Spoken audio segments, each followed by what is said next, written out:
suko na ba? Ma, pa, pasensya na. Pero anak nyo'y pagod na. Nangihina at wala nang gana. Pinipilit na lang maging masaya para di nyo isipin ako ay may problema. Problemang di ko alam kung malulunasan pa. 'Di ba? Nakikita nyo akong masaya, pero sa likod ng aking tawa, may isang alisa na lungkot ang natatamasa. Bakit nga ba? Gusto ko nang sumuko dahil pakiramdam ko ako lamang ang nahihirapan sa sitwasyong ito. Pero paano?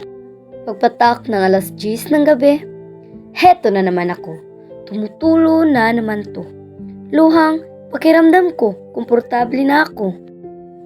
Bumabalik na naman sa aking isipan itong mga bulong-bulungan, mga pagkakamaling di ko malimutan, mga pagkukulang at sakit sa kalooban. Tatago na lamang ako para di nila makita na ako'y umiiyak na parang bata.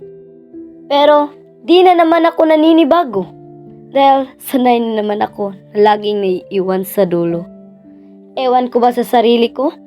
Hanggat kaya kong kimkimin lahat ng ito, wala kayong maririnig na boses ko.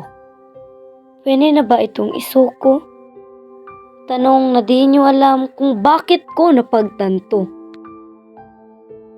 Pero sa buhay ko, kahit pagod na ako, pinili ko pa rin tumayo at tinitibayan ang aking puso. Tinitibayan ko, pero bakit? Walang gabi na di ako umiiyak, matutulog na mabigat at pusong may sugat. Sa likod ng mga ito, pinagdarasal ko na hanggat kaya ko, sana kakayanin ko. Tibayan mo lang ang loob mo na malalampasan mo rin ang lahat ng hamon na dumating sa buhay mo. Kaya heto na ako, lumalaban para sa pamilya at para sa mga taong takot akong mawala.